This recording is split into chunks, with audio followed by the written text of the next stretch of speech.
Funding for this edition of State of Affairs with Steve Adubato has been provided by the Turrell Fund, supporting Reimagine Childcare, RWJ Barnabas Health, the Port Authority of New York and New Jersey, moving the region through air, land, rail, and sea.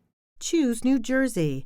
Horizon Blue Cross Blue Shield of New Jersey. Here when you need us most, now and always. The Healthcare Foundation of New Jersey, New Jersey Sharing Network, Summit Health, a provider of primary, specialty, and urgent care. And by Investors Bank. Promotional support provided by NorthJersey.com and Local IQ, part of the USA Today network.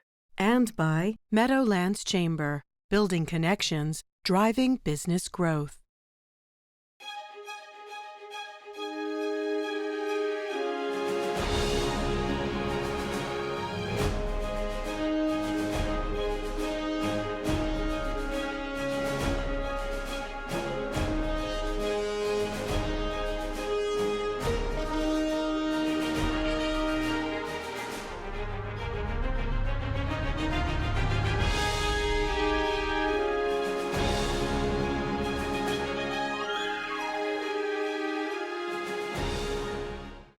Hi, this is Steve Adubato. This is State of Affairs right here on News 12 Plus, and we're honored to kick off this program with our longtime colleague, Tara Colton, Executive Vice President of Special Projects at the New Jersey Economic Development Authority. Good to see you, Tara. Thanks so much. Great to see you, Steve.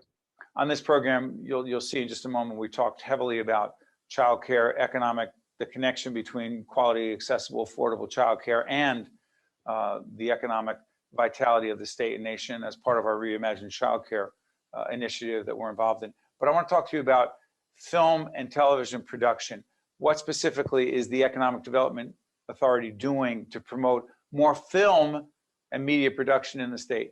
Sure. So under Governor Murphy's leadership, this has been a priority for us to really amplify the message that New Jersey is a world-class state for film media production companies to develop in, to shoot films and products in, and to capitalize on the fact that from here, you can take advantage of the talent that we have, you can start companies here, you have an expanded and quite generous tax credit that now will go through 2034, and that you in a single day in New Jersey could do a film shoot at a farm, at the beach, in a city, and really tap into the diversity of everything that the Garden State has to offer. So real quick, tax credit, what does that mean? Like you come here, you make a film, you're gonna not pay as much in what taxes?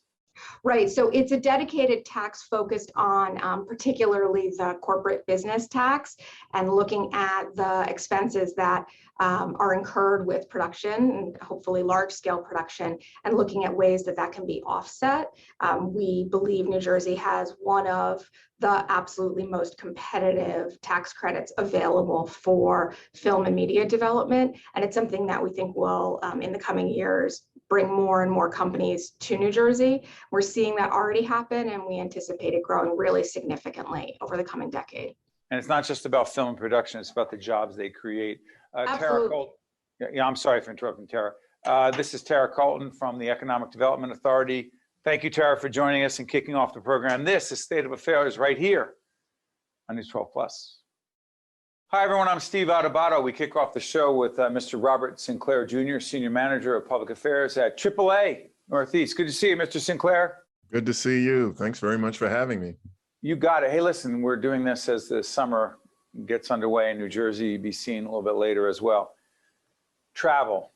You cannot turn on a media program or social media, whatever it is, that more and more people want to travel at this point, particularly given cooped up 2.5 years, COVID, et cetera. Does the ability to travel, desire to travel, excuse me, match up with the ability to travel, particularly with gas prices being what they are? Well, there's a strong desire for people to travel these days, having been cooped up for these 2 years. And it looks like if you're going to drive to your destination, despite high gasoline prices, you're not going to have much of a problem. We're seeing demand that was higher for Memorial Day week by about 220,000 barrels to a total of 386 million gallons per day, every day.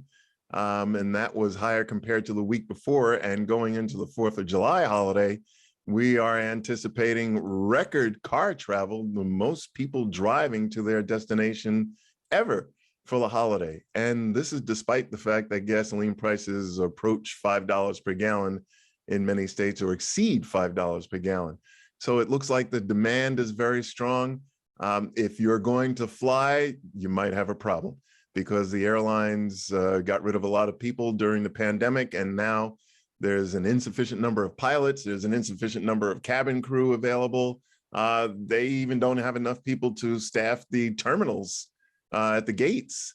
So it's a tough situation, and really it looks like folks are kind of voting with their feet, if you will, and driving to their destinations for the 4th of July. You know, I appreciate that. We're taping this right before the 4th of July, be seen later. But here's the other thing. You said it doesn't seem to be a problem for anyone, but is it not a disproportionate problem for people in lower income communities, people disproportionately Black and brown, disproportionately people who struggle to make ends meet? $5 a gallon for gas, but then they talk about on top of that, the reality of cars cost more. It is a real challenge and problem for many, is it not? Well, it is, without a doubt. And when I say it's not a problem, I mean for that particular holiday. But for a lot of people, it is a problem. In fact, we did a driver survey back in March. We asked people what the pain point was for the price of gasoline, and 75% said $5 a gallon. And we're there. 60% said $4 a gallon. If you go back to March of 2018, 40% said $3 a gallon. So even if we went back to $3 a gallon, there would be a problem for 40% of the population trying to pay for gasoline at $5 a gallon. It's really difficult. Drivers are coping by driving less. They are, if they're under 35, carpooling. If they're over, they're combining their errands with their commute. They're not eating out as much, if at all, and they're putting off the purchase, a major purchase like an appliance. So most families don't have the elasticity in their budgets to deal with fluctuating gasoline prices such as we're seeing, but everything is fluctuating now and higher. So it's a really tough situation for a lot of people. And I just worry that a lot of folks are living paycheck to paycheck or running up credit card debt in order to be able to afford gasoline to get back and forth to work. Let me ask you, as you're not an expert on politics, public policy, or international affairs, but if you were to say the primary reasons why gas prices are out of control, and President Biden calls it Russian President Vladimir Putin's gas price crisis. There are OPEC issues, Saudi issues. There are people who take advantage of this situation by charging higher rates. If you were to say the primary reason or reasons for gas prices being exorbitantly high, what would they be? Well, even before the war in Ukraine started, there were problems keeping up with demand. A lot of refineries got shut down during the pandemic.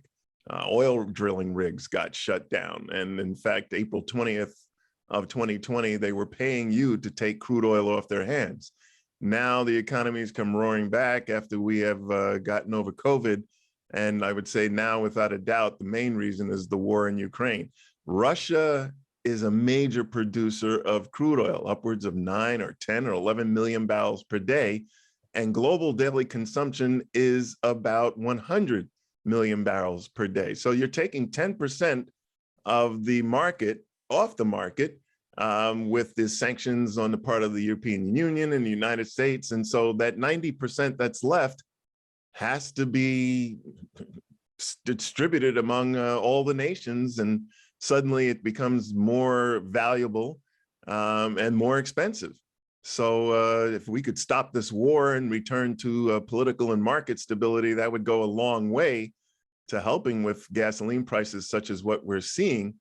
But in the meantime, there are all sorts of things being talked about, particularly limiting U.S. exports, because we produce a lot of crude oil, but we use more than we produce. But Mr. Sinclair, we're sending oil out. So sorry for interrupting, but isn't there a conundrum here in this sense? On one hand, there's more and more pressure to reduce our carbon footprint, to reduce our focus on fossil fuel. That being said, hey, let's move to electric cars. Well, we're not moving fast enough. We got to keep going in that direction. Then all of a sudden, you've got many, not just Republicans and Donald Trump, but others who are saying, hey, wait a minute, we should be taking advantage of the oil reserves we have, the places where we can drill. Let's be less dependent on Russia. Let's be less dependent on the Saudis. Don't those two different mindsets conflict with each other? Well, part of the problem is the fact that you could pull all the oil out of the ground in the United States that you could, and you might not have enough refineries in order to process it into gasoline. You don't have enough truck drivers to drive the trucks to get the gasoline to the stations. So these are ongoing problems. But really, ultimately, if the war were to stop and we'd get that market stability, that would help a lot. Look, I'm reading a lot today about the fact that not only in the United States, but in particularly in Europe, which depends very heavily on Russian crude oil and natural gas, that they're talking about restarting coal-fired power plants. And, you know, for at least a temporary basis, they're saying that, well, you know, carbon footprint and all these other global warming things are just going to have to be put aside because we're going to have to stay warm during the approaching winter. And if we have to burn coal to do so, we're going to do it.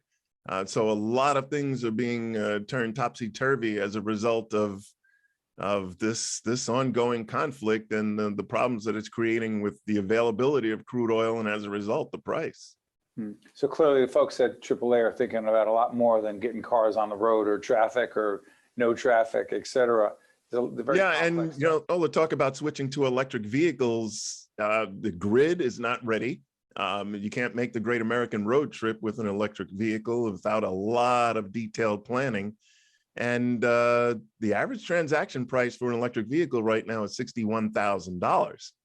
So you know, how are we going to save money when you know, the fuel might not be available, quote unquote, for the electric vehicle wherever you go, and buying an electric vehicle is super expensive. Conventional vehicles are expensive, new and used. There's just seemingly no way around all these problems that we're seeing. Listening to Robert Sinclair Jr., Senior Manager of Public Affairs, AAA Northeast. Mr. Sinclair, thank you so much for joining us. We appreciate your perspective. Thank you very much for having me. You guys stay with us. We'll be right back. To watch more State of Affairs with Steve Adubato, find us online and follow us on social media. New Jersey's early educators and childcare providers are more than twice as likely to live below the poverty line versus the general workforce. If we want our children to be successful, we need to increase the investment in the people who care for them. It is time to build back better by reimagining the way we support these essential providers. Learn more about the Reimagine Childcare campaign by visiting the website at reimaginechildcare.org. We're now joined by Tara Colton, Executive Vice President of Economic Security at the New Jersey Economic Development Authority. You'll see the EDA's website up. Tara, good to see you again. Oh, it's my pleasure to be here. Thanks, Steve. You got, hey, listen, we're in the summer of 2022. We'll be seeing a little bit after as well. Where are we as it relates to the childcare crisis of accessibility, affordability? Our Reimagine Childcare website will be up right now. A, and B, what is its connection to the economy in New Jersey and obviously beyond? I think we're at a really pivotal moment. We're obviously now a couple years into the biggest amplification of why childcare matters to the economy, probably in our lifetime. I think the recognition from both employers and workers and working families that childcare is not just an important educational and social development tool. It's also critical to economic stability. It's essentially part of our economic infrastructure. And now that there is growing awareness and consensus around that, you have to compare it against as you said, the affordability, accessibility, and quality of childcare providers throughout the state. I say that both as someone who's leading the childcare work here at the EDA and as a working mom myself. Something that's really crucial is ensuring that all New Jersey kids have access to a facility, whether it's a center or home-based provider, that their parents feel is of the quality and the learning environment that their children deserve. And so Governor Murphy has been very, very focused on this since the beginning of his administration, but then certainly over the last couple of years in terms of dedicating very significant resources, both state and federal, into strengthening the childcare system, because we recognize it's important both as an employer itself, it's a significant employer in our state, but also how critical it is to our state's economy on a broader level. What is the specific role of the Economic Development Authority as it relates to helping to ameliorate the challenges of the childcare system? What specifically is the EDA supposed to be doing? Please share. Sure. So we're really thrilled to be playing a leadership role in strengthening New Jersey's childcare sector. It's a table that EDA has not historically been at, so we're very proud to be right up there with our sister agencies and with the governor. The focus for us has been twofold. So the first has been around dedicating resources to strengthen and improve the facilities that child care providers operate in. We recognize that many child care providers throughout the state have facilities that mostly not for their fault or any negligence, but really just tight profit margins and limited resources. A lot of these facilities have been either in disrepair or in dire need of improvements for years, sometimes decades. It's windows that won't open, playgrounds that you can't get to easily, a roof that keeps getting patched instead of just replaced. And so last year— Sorry for interrupting, Tara. Is the EDA providing, because the program itself is a pilot program. Are they grants, loans to these child care centers? I just want to be more specific. Yeah, sure. So we are launching a program to provide grants that require no repayment, between $50,000 and $200,000 each to child care providers for them to make these kinds of facility improvements. Who's eligible? What are the criteria? The income eligibility? Talk to us about that. Sure. So the pool of funding that we have to support these grants total is about $55 million. We have announced the first round of funding, which is going to be at least $10 million in grants. To be eligible for that, a provider needs to be a child care center that serves 6 or more children. And they need to have, within the last year, enrolled at least one child who is enrolled in the federal child care subsidy program. And they need to demonstrate a portfolio of projects that they feel could be supported with funding for facility improvements. And there are sorry, Tara, will that mean they're disproportionately in urban communities, Black and brown communities? So like many of the other programs that EDA has launched, both around small businesses and childcare, we are setting aside 40% of the funds for childcare providers that are located in Opportunity Zone eligible census tracts. One second, there's a lot of inside jargon here, not you. Sure, sorry. Opportunity zones are zones established by the federal government, legislation sponsored by Senator Cory Booker and one of his Republican colleagues, I think it's Senator Scott in this regard, that established these zones that the federal government would say, that is a community we need to make more of an investment in to increase economic activity, job activity, and they are in urban communities. Absolutely, yes. So we expect that 40% of the funds will be earmarked for providers, set aside for providers within those communities. And we also know that because we are requiring providers to currently or recently serve at least one child who receives the federal subsidy, that means that we're going to be able to target more providers who are serving children who are lower income and who are in facilities that have just not had the investment that's been sorely needed. And I believe that in post-production, our reimagined child care information will be up there so people can access the website and find out more. And Tara has joined us in the past to talk about this issue as well. And let me also disclose that the Economic Development Authority is in fact an underwriter of the CAUCUS Educational Corporation's programming, mostly on economic affairs.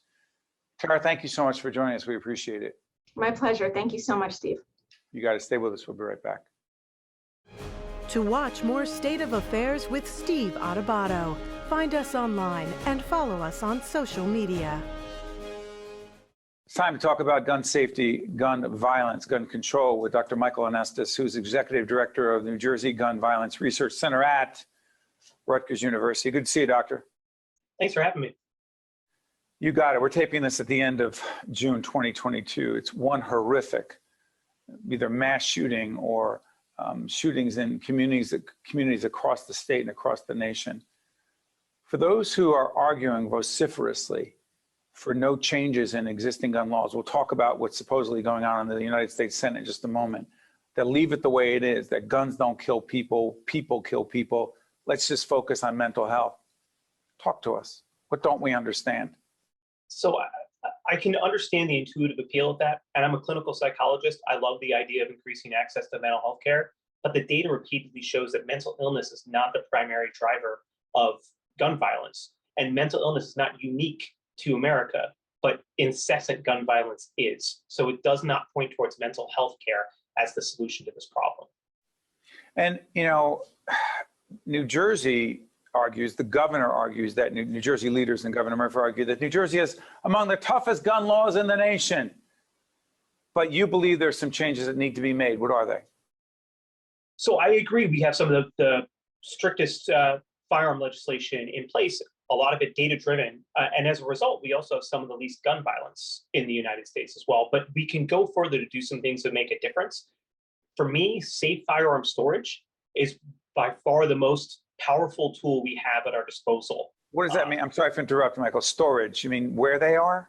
Absolutely. How people store their firearms in their home, or if they store them outside of home during times of stress. A safe storage in the home approach would involve storing firearms unloaded, separate from ammunition, in a locked location like a gun safe or a lockbox, and then storing it outside of home during times of stress, just like you give someone your keys if you had too much to drink, and then you get them back when you're ready to have them back, but you do it on your own terms. Let me try this. I saw you on the great NJ Spotlight News. You add perspective on a regular basis with our colleagues there, and you were talking about the effort going on in Washington right now. As we speak, and again, things are moving quickly. We'll see what happens. There apparently is an agreement, a bipartisan agreement, to make some specific changes in federal gun laws. First of all, what is a red flag law and why does it matter? Let's start with that. Sure, a red flag law, or also an extreme risk protection order, it's a form of legislation that allows certain folks, like family members or law enforcement, to petition a court to say we have evidence of imminent risk to self or other, and so we need to temporarily remove this individual's access to firearms. So to get due process, certain individuals present a lot of evidence, and a judge then issues an order or not. What else is in that alleged or supposed agreement? A number of things. They've talked about expanding background checks for individuals under age 21 to include juvenile justice and mental health records. They've talked about changing the definition of who is a firearm retailer to require background checks at more purchases. There's been a vague reference to having federal legislation to work against firearm trafficking and straw purchasing. And then perhaps most importantly, they've talked about closing the dating partner loophole for domestic violence so that individuals don't have to have been married to or lived with their partner for their domestic violence conviction to prevent them from having firearms. Yeah, but another thing about this, doctor, which is so perplexing, not just to me, but to all kinds of people. So when you think about the horrific events of Texas, and again, we don't know if there's going to be another mass shooting. This is not just about the horrific mass shooting that happened in Uvalde, Texas, but what is the resistance? How do you explain the resistance on the part of gun owners, gun advocates, NRA, other organizations, to simply saying that at 18, you should not be able to purchase an assault weapon, an AK-47, whatever, that the age should be 21? What is the possible, conceivable opposition to that? It's hard for me to find a justification. I would say that most gun owners are not against legislation like that. If you look at polls, there's pretty bipartisan agreement, including firearm owners, that support most ideas like that. It's the lobbyists, it's the manufacturers, and it's the elected officials who are beholden to them that resist very simple things like, for instance, limiting the capacity of a magazine so that you can't fire so much ammunition before you have to reload. On what grounds? They generally argue it's a slippery slope, that if you allow one thing to happen, that eventually everyone's going to come for your guns. And quite frankly, this lines up with the general marketing scheme of firearms, which is the world is dangerous, so protect yourself with firearms, and the government's dangerous. They want your guns, so gather more. If you maintain that narrative, it increases a profit margin. Doctor, the former president, Donald Trump, said that what we need, simply put, more guns in the hands of teachers, more guns in the hands of those who could, you're shaking your head. Yeah. There's no way that that's going to be an effective path towards reducing gun violence. Where there are more firearms, there's more firearm deaths. And arming teachers, there's zero data that that's going to protect any students or any community members, never mind the insurance difficulties involved in thinking through the logistics of actually supporting an infrastructure where you have untrained teachers bringing firearms concealed into schools. But can you understand average New Jerseyans, average Americans, who are basically saying, look, there's no one solution. There may not be any solution. Some have argued it's the way it is, which is so incredibly pathetic and sad to even think that. It's tragic. You know what? I'm going to make sure I protect myself. Now, the Second Amendment is what it is. It's in the Constitution, and I don't hear you saying it should be repealed or done away with. What would you say to New Jerseyans, Americans, people in our region who watch our programming, who say, you know what? I'm going to make sure I protect me, my family, our property. I'm going to go out there and get a gun. I think the drive to protect yourself, your loved ones, and your property is completely understandable, and people do have the right to purchase firearms. And I'm not here to argue that they shouldn't. What I'd argue is that when you bring a firearm into your home, like so many other decisions you make on a day-to-day basis, that means you're bringing risk into your home, and that risk extends to everybody in your home and everyone in your community. And so if you're going to bring that risk in, that's a decision you can make, but do it in a way that understands how can I lower the risks associated with bringing that firearm in? And alternatively, are there different ways I can protect myself and my loved ones and my home that don't come with the risk profile of a firearm? Do you believe that given the horrific events not just in Texas, but in Buffalo and other parts, just all over the place, with people being gunned down, innocent people, who was in church, who's in a supermarket, kids in a school, what is the reason that you believe that we, but also others, particularly our children, but it's other people in church, older people sitting in church, supermarket, to feel safe? What's the reason? We could and should feel safe, or do you think it just ain't safe? I think it is. I think it's important to remember that as horrifically common as these events are as news stories, there's still what we call a low base rate event. The vast majority of people will never encounter this. So I don't think people need to walk around feeling fear all the time, because that's not healthy. And quite frankly, that's what fuels people wanting to acquire firearms in the first place. But I think that people should feel rage that this isn't a reality that we live with. And I think they should feel entitled to change from their leaders that helps them live without that fear. And public officials need to be on the record as to where they stand, and people can decide accordingly at the election, at the ballot box. Absolutely. People should be public about how they stand. And quite frankly, they should speak to what is the evidence supporting what they say. Oftentimes, elected officials use their platform to speak about ideas that sound appealing, but there's no evidence behind them. But if they flood the zone with all that misinformation, then their community is not empowered to demand evidence-based solutions. Dr. Michael Anestis, Executive Director, New Jersey Gun Violence Research Center at Rutgers. Thank you so much, Doctor. We appreciate it. Thank you very much. I'm Steve Adubato. That's the good doctor. And thanks for watching us. We'll see you next time. To watch more State of Affairs with Steve Adubato, find us online and follow us on social media. State of Affairs with Steve Adubato is a production of the CAUCUS Educational Corporation. Funding has been provided by the Turrell Fund, supporting Reimagine Childcare, RWJ Barnabas Health, the Port Authority of New York and New Jersey, Choose New Jersey, Horizon Blue Cross Blue Shield of New Jersey, the Healthcare Foundation of New Jersey, New Jersey Sharing Network, Summit Health, and by Investors Bank. Promotional support provided by NorthJersey.com and Local IQ, part of the USA Today Network, and by Meadowlands Chamber. New Jersey's early educators and childcare providers are more than twice as likely to live below the poverty line versus the general workforce. If we want our children to be successful, we need to increase the investment in the people who care for them. It is time to build back better by reimagining the way we support these essential providers. Learn more about the Reimagine Childcare campaign by visiting the website at reimaginechildcare.org.